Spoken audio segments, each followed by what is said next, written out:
Então, nem sexta ele pode meter. E 5 às 8.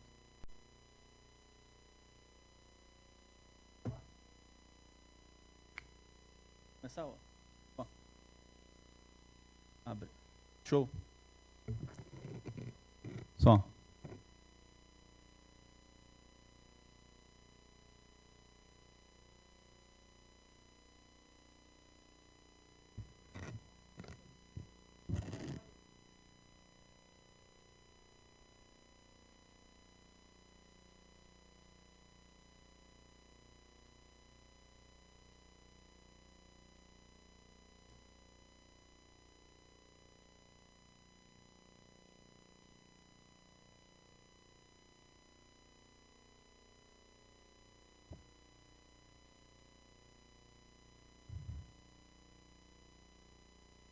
Boa tarde. Vamos dar início à audiência pública para discussão do projeto de lei que dispõe sobre o relatório de execução orçamentária e fiscal do segundo quadrimestre do exercício 2023. Gostaria de convidar o senhor Ivan Lacerda de Souza, secretário municipal de Fazenda, e o senhor Pierre de Faria, para se juntar à mesa.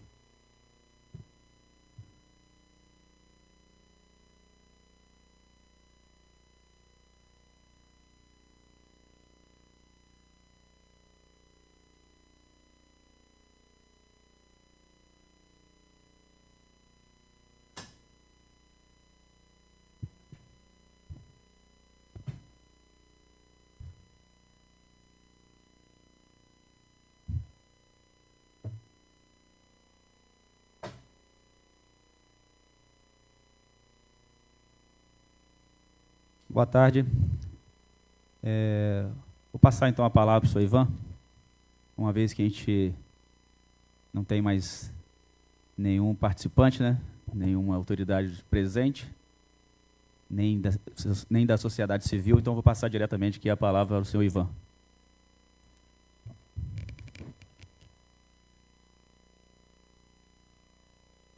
Senhor presidente Jefferson e Boaventura, é um prazer muito grande para a gente estar aqui nessa audiência pública para tratar de assuntos de interesse do município, sobre a apreciação e discussão do relatório de execução orçamentária do quarto bimestre de 2023 e do relatório de gestão fiscal do segundo quadrimestre de 2023.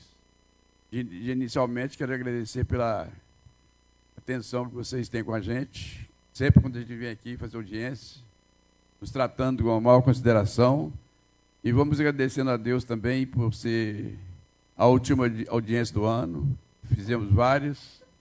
Para essa audiência, o nosso assessor do município, Pierre, vai explanar a situação financeira dessa audiência. A gente pode passar a palavra para ele. Com a palavra, senhor Pierre. Uma boa tarde a todos. Gostaria de cumprimentar aqui o presidente da comissão, Jefinho. Cumprimentando o Jefinho, eu cumprimento a todos os vereadores que estão aí assistindo a gente, se tiver. Cumprimentar também o secretário de Fazenda, Ivan Lacerda. Cumprimentando o Ivan também, eu cumprimento todos os secretários que estão participando. E cumprimentar também a todos que estão aí nas redes sociais acompanhando a audiência pública.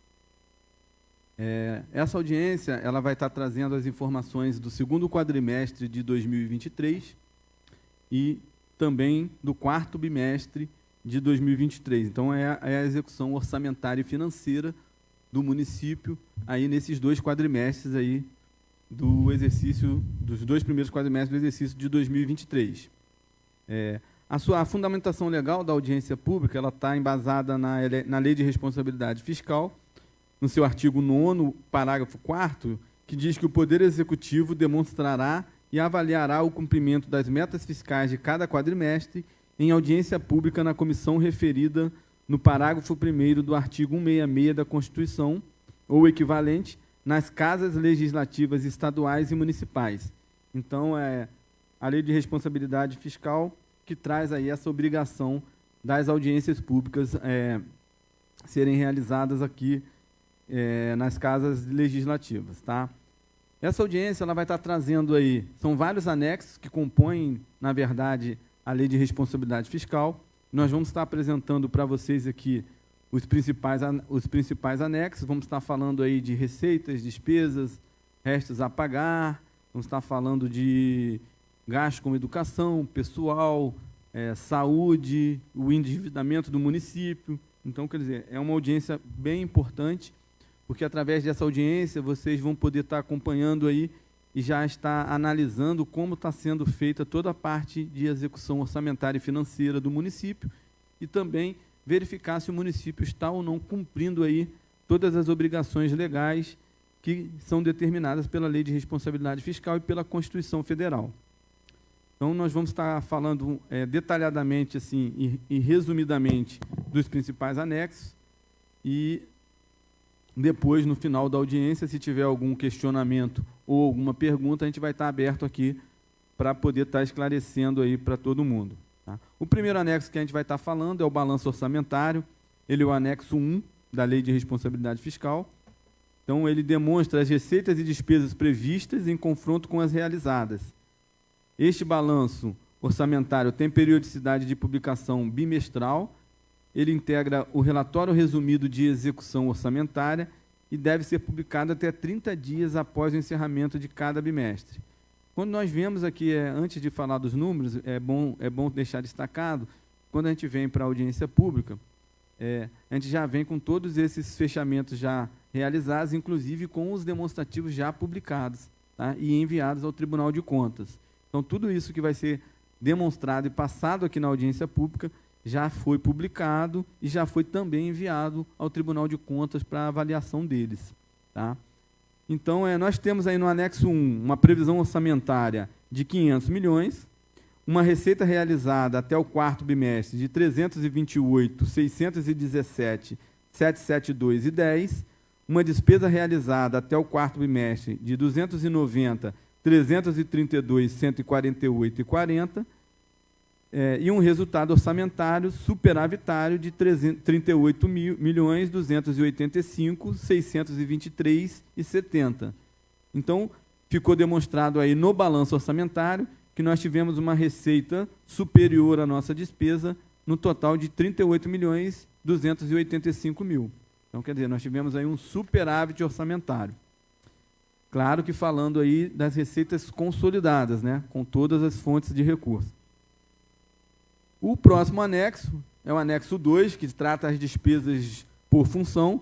Nós sabemos que são 28 funções de governo, e nós vamos estar trazendo aí as 4 principais funções, que são onde nós executamos o maior volume de valores no nosso orçamento. Então, para não ficar uma coisa muito demorada, a gente destaca aí as 4 principais e traz para vocês aqui a execução dessas 4 principais. Então, o demonstrativo de execução de despesas por função e subfunção também integra o relatório resumido de execução orçamentária, também sendo a sua obrigação de publicação 30 dias após o encerramento do bimestre. Então, ele vai trazer aí as principais funções que a gente trouxe, a função administração, que traz um valor gasto de 28.500.093,90, o que representa 9,80% do total gasto pelo município. A função saúde, um total de 115.376.977,20, que representa aí 39,70%, é o nosso maior gasto hoje no município. Então, a função saúde hoje é onde o município investe mais os seus recursos. A função educação, 70.881.868,50, perfazendo aí um total de 24,40% do total gasto. E a função assistência social, total de 14.062.013,20, fazendo um total aí de 4,80. Todas essas funções juntas, né, que são as principais, representam aí um total de 228.820.952,80. Quase aí a metade do nosso valor do nosso orçamento, que é de 500 milhões. Tá? Então, nós temos também um anexo 3, que trata da receita corrente líquida. A receita corrente líquida, ela vai servir de base para o cálculo das despesas de pessoal e também do endividamento do município, tá? Esse demonstrativo da receita corrente líquida, ele vai trazer o mês de referência e a evolução dos últimos 11, 12 meses. Então, quer dizer, quando nós trazemos aqui para vocês o quarto bimestre, nós estamos falando do mês de agosto e os 11 meses anteriores a agosto. Então, ele ainda pega aí um período de 4 meses do exercício anterior, né? Então, ele vai estar sempre se baseando em 12 meses. Ele também deve ser publicado 30 dias após o encerramento do bimestre e ele é apurado somando as receitas arrecadadas no mês de referência e os 11 anteriores. Então, nós fechamos aí o segundo quadrimestre com uma receita corrente líquida de 416.262,80. Tá? Então, essa é a nossa receita no segundo quadrimestre. Lá na frente, nós vamos estar utilizando esse valor para fazer o cálculo do limite de pessoal, tá? E do endividamento também. O próximo anexo é o anexo 4, que ele trata das receitas e despesas previdenciárias. Então, como nós temos aí hoje instituído no município o regime próprio de previdência, então nós temos que ter aí evidenciado um anexo próprio, que vai estar trazendo aí todas essas informações específicas do Fundo de Previdência. Então, esse demonstrativo tem a finalidade de assegurar a transparência das receitas e despesas previdenciárias do RPPS, que o ente da federação mantiver ou vier a instituir. Ele integra também o relatório resumido de execução orçamentária e também é publicado 30 dias após o encerramento do bimestre.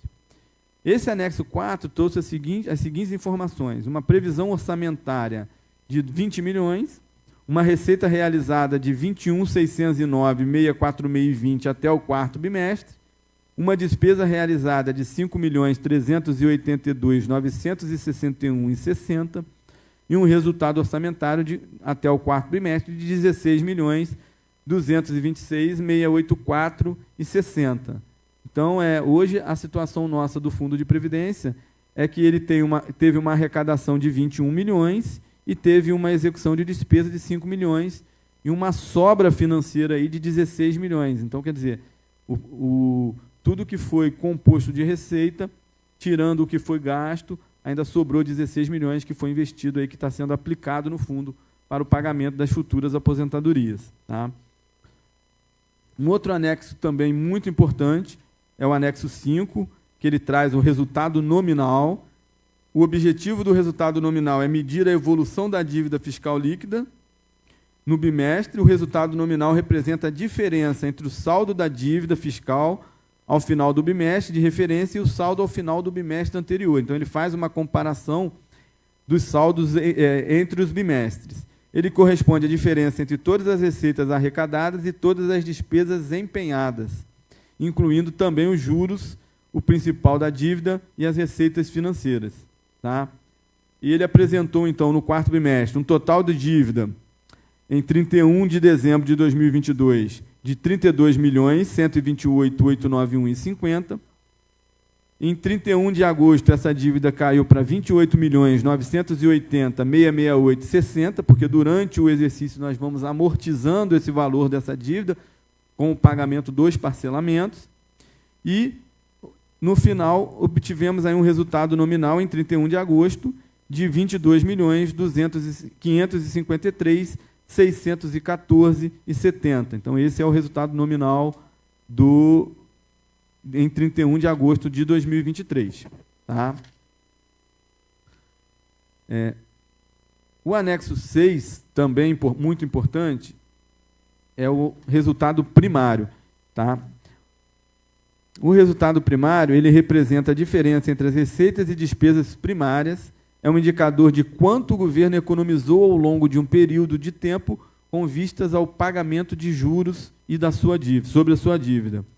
Despesas e receitas primárias são aquelas que o governo não considera os efeitos financeiros. Então, ele é diferente do resultado nominal, onde o resultado nominal a gente considera tudo, o resultado primário ele não considera aí os efeitos financeiros, aí, que são os juros, né?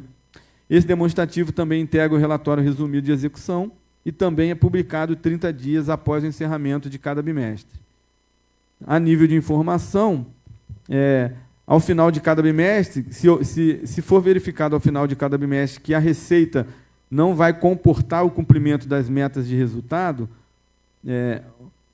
estabelecida no anexo de metas fiscais, os poderes, por ato próprio, nos montantes necessários ou nos 30 dias subsequentes, poderão fazer a limitação do empenho e da movimentação financeira, segundo os critérios fixados pela Lei de Diretriz Orçamentária.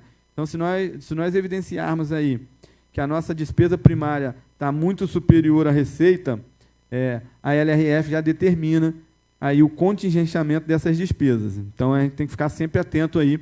Esse anexo 5 e o anexo 6 é o que faz aí, que demonstra aí a situação e o equilíbrio financeiro do município, né?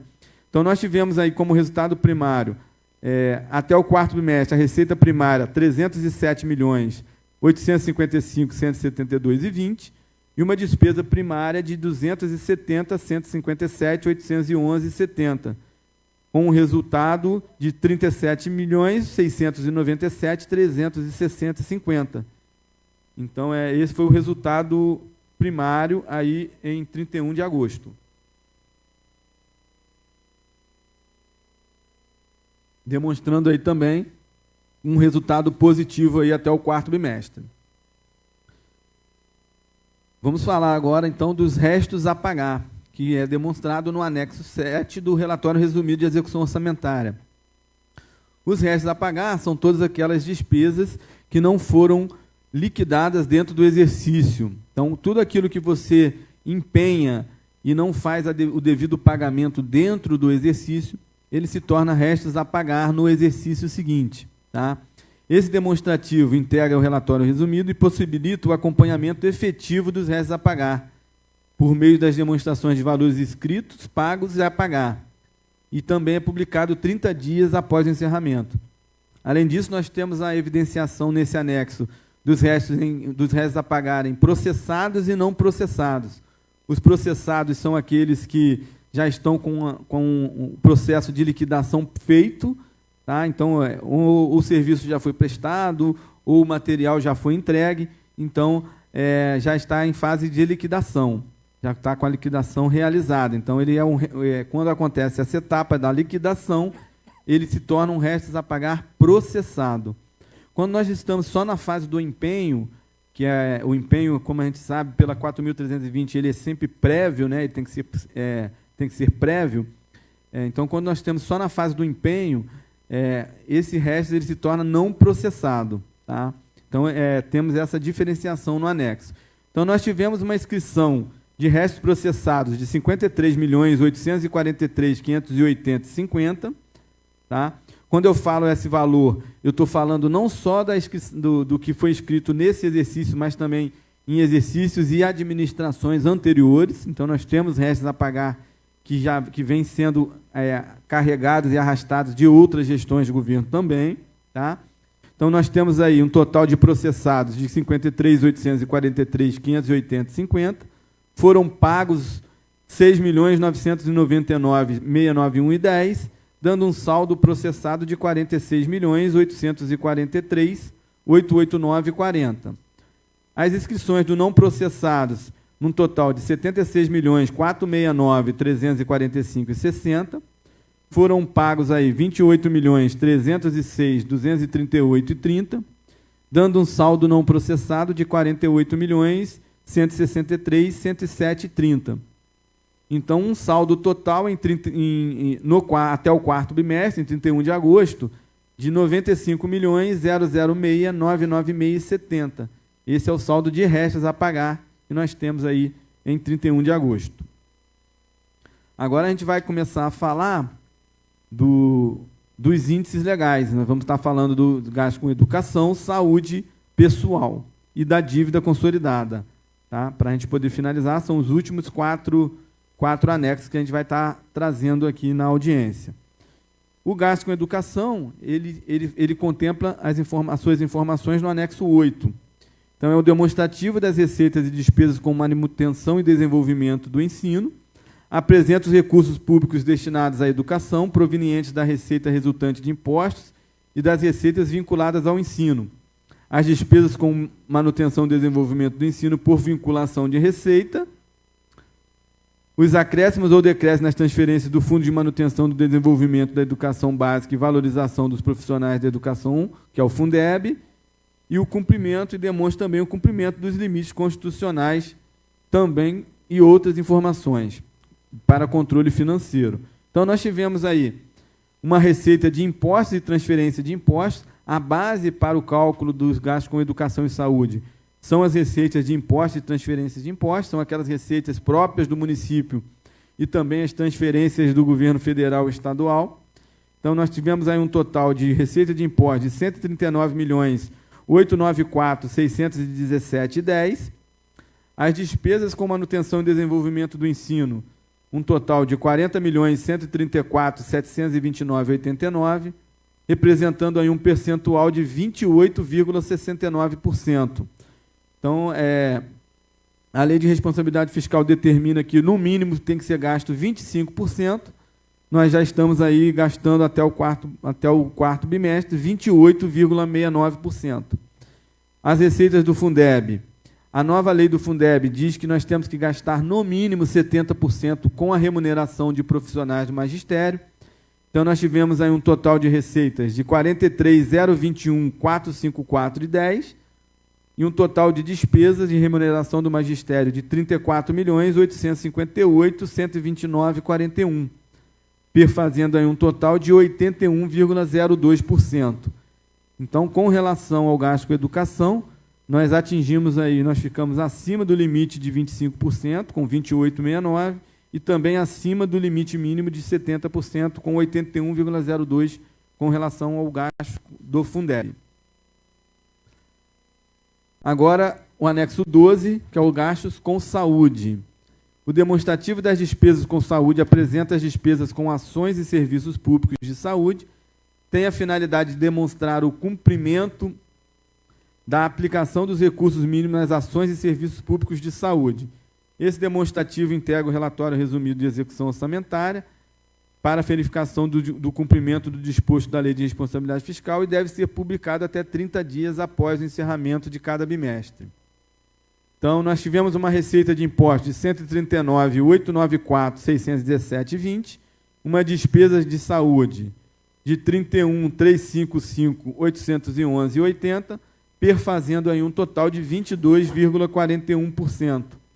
Então, nós estamos aí também acima do limite mínimo, que é definido pela Constituição e pela Lei de Responsabilidade Fiscal, que é 15%. Então, nós estamos aí com 22,41%.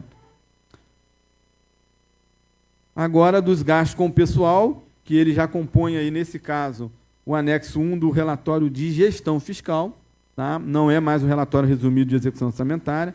Esse relatório de gestão fiscal, essas informações, elas são quadrimestrais, tá? E o relatório de execução orçamentária, ele tem obrigação bimestral. O demonstrativo da despesa com pessoal é a parte integrante do relatório de gestão fiscal, deve ser elaborado pelos poderes e órgãos com poder de autogoverno, como o Poder Executivo, órgão de poder legislativo, o Judiciário, o Tribunal de Contas e o Ministério Público. Deve ser emitido quadrimestralmente e disponibilizado ao acesso público, até 30 dias após o encerramento do período que corresponder. Então, a base de cálculo, como eu tinha falado lá no começo, já não é mais a receita de imposto, nesse caso é a receita corrente líquida. Então, nós tivemos uma receita corrente líquida de R$ 466.317.642,80, uma despesa de gasto com pessoal de R$ 225.421.112, o que representou aí 48,34%, tá? Quando a legislação nos determina no limite máximo de 54%. Então, nós ficamos aí abaixo do limite, também cumprindo aí o que determina a legislação com relação aos gastos com pessoal. Tá? E, para finalizar, o último anexo, que é o anexo 2, que vai trazer a dívida consolidada. O demonstrativo contém as informações da dívida consolidada, detalhada em imobiliária, contratual e precatórios e outras dívidas. Traz também as deduções, que são as disponibilidades de caixa e demais haveres financeiros. Ele traz a dívida consolidada líquida e seu percentual apurado com base na receita corrente líquida. E, para fins de transferência, do valor o valor da dívida contratual informada deve ser detalhado com valores de empréstimo, reestruturação de dívida entre os estados e municípios e de financiamentos de parcelamentos e renegociação de outras dívidas. Serão informados valores com saldo do exercício anterior e do saldo do exercício de referência por quadrimestre. Então, esse anexo da dívida ele vai trazer todas as informações da dívida municipal, todos os parcelamentos, FGTS, RPPS, INSS, tudo isso vai ser demonstrado nesse anexo. Nós tivemos aí uma receita corrente líquida na casa de 466.416.262,80, uma dívida consolidada demonstrada em balanço de 28.980.507, o que representa aí 6,21%, sendo que o limite máximo definido pela resolução do Senado Federal é de 120%. Então, nós ficamos aí bem abaixo também desse limite máximo, cumprindo aí também o que determina a legislação. Tá? Então, presidente, era isso que a gente estava querendo trazer para vocês. Resumindo o que foi apresentado aqui, o município, até o segundo quadrimestre, ele cumpriu todas as exigências legais, tanto de publicação quanto também de execução orçamentária, cumprindo aí todos os índices de saúde, educação, pessoal, endividamento. Então, a gente está aí dentro do que a legislação determina, e a gente vai abrir agora para, se tiver alguma pergunta, se alguém que está nos assistindo pela internet tiver alguma dúvida, ou o vereador presente aqui também quiser fazer algum complemento, alguma pergunta, o secretário de Fazenda também tiver, fica à vontade aí para poder fazer essa complementação agora. Tem pergunta? Sem pergunta, PS, na rede social. Alguma pergunta, Silvão? Então, como nós não tivemos nenhum questionamento, nenhuma pergunta, a gente agradece aí mais uma vez a participação de todos e a gente volta a palavra então para o Jefinho aí fazer as considerações finais e encerrar a audiência. Seu Ivan, então não tem mais nada a explanar. Boa tarde a todos, né? Prazer mais uma vez receber o seu Ivan e o Pierre aqui explanando muito bem aí as contas públicas, né? O balanço geral. E marcar aí a próxima, né, audiência. Tem próxima audiência ainda, Soraya? Acabou, né? Esse ano é a última, né? Então, graças a Deus, encerrando aí o ano de 2023 com a última audiência pública. Boa tarde a todos, fiquem com Deus.